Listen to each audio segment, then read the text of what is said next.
Comment baisser le niveau de stress, favoriser la fluidité du groupe et voir une baisse des comportements problématiques dans un groupe avec plusieurs rythmes d'apprentissage? Dans cette vidéo, je vous conseille les 7 espaces à organiser qui te feront sauver du temps toute l'année. Je m'appelle Vicky Hull, je suis enseignante en adaptation scolaire et sociale depuis 10 ans et entrepreneur. Je suis convaincue que les sentiments de confiance et de compétence nous permettent d'atteindre notre plein potentiel et qu'avec une bonne organisation, on est capable d'augmenter ces beaux sentiments-là en soi. En ce moment, j'organise ma maison pour mon super projet La Petite École de la Vie et j'ai pensé à vous.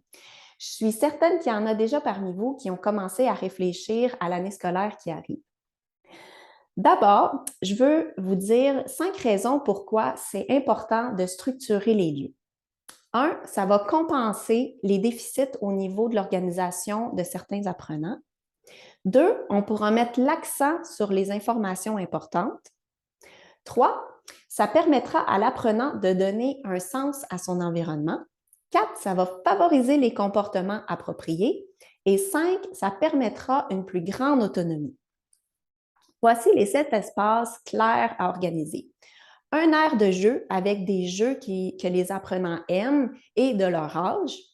2, un endroit pour les transitions, pour l'accueil et l'habillage, souvent sur le bord de la porte. C'est plus pratique aussi pour rassembler le groupe rapidement en cas de feu, par exemple. 3, un endroit pour le travail autonome, clairement identifié à chaque personne et avec tout le matériel nécessaire pour faire les tâches. 4, un endroit pour faire des apprentissages, soit pour l'enseignement individuel ou en sous-groupe.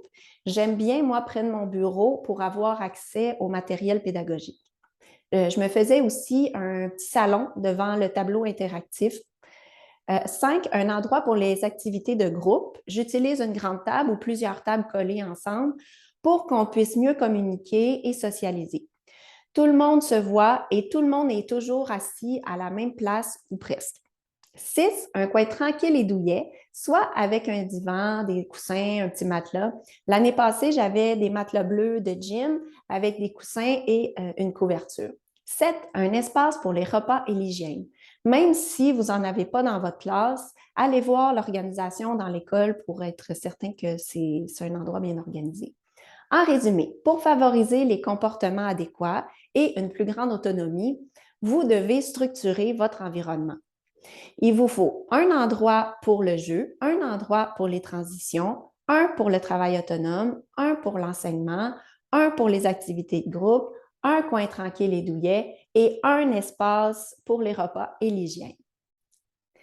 Si tu penses que tes amis pourraient aimer cette vidéo, partage-la. Si tu as aimé ces conseils, clique sur j'aime. Merci. Bonne journée.